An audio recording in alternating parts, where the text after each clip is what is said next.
réflexion. Nous sommes faits en 3 dimensions à l'image de Dieu, qui est Dieu le Père, Dieu le Fils et Dieu le Saint-Esprit. Nous sommes également corps, âme et esprit. Je voudrais vous parler aujourd'hui de notre âme. Notre âme, c'est le siège de nos sentiments et de nos émotions. Je voudrais vous dire que notre âme, c'est la partie la plus intuitive et également la plus subjective de notre être, où vont se manifester nos sentiments, sentiments d'amour, les sentiments d'amitié, également les sentiments de haine, tous ces sentiments qui vont se défiler, se chevaucher. Et nous allons effectivement aller d'un sentiment à un autre, c'est dans notre âme. Et il y a également les émotions dont je parle aussi de temps en temps, les émotions comme la tristesse, la peur, la colère, la culpabilité, la honte. Ces émotions-là se trouvent également dans notre âme. Le cœur fait partie de l'âme. Le cœur, je dirais que c'est au centre de l'âme et c'est le siège de nos pensées, également de nos réflexions. La mentalité, c'est l'état de mon âme et le cœur va venir puiser dans mon âme. Il va venir puiser ou des pensées positives ou des pensées négatives selon ma mentalité. Peut-être que nous avons vécu des choses difficiles par le passé, il n'y a pas eu de guérison, de libération réellement.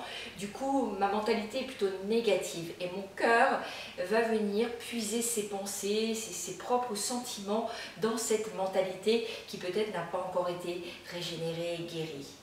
L'âme, il faut savoir qu'elle peut être transformée directement par le Saint-Esprit et c'est glorieux. Notamment quand nous faisons une expérience avec le Seigneur pour la première fois, il peut y avoir une transformation, une régénération de notre âme.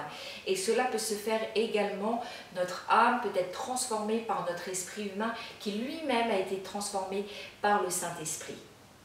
Quand nous écoutons la parole de Dieu, et je dirais au fur et à mesure de notre vie chrétienne, que nous puisons la parole de Dieu, que nous stockons la parole de Dieu, cela vraiment fortifie notre esprit et notre esprit plus fort va travailler à modifier les souvenirs de notre âme et le comportement également de notre âme.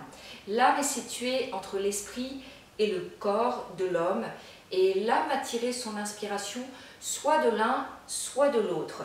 Et la Bible nous dit clairement qu'il y a une guerre bien sûr qui est invisible, mais une guerre qui est là et nous allons être tiraillés entre notre esprit et notre corps.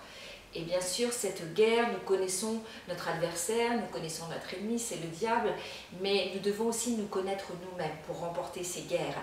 Nous devons connaître nos faiblesses et nous devons aussi savoir comment Dieu nous utilise et comment Dieu désire travailler avec nous. C'est tellement important.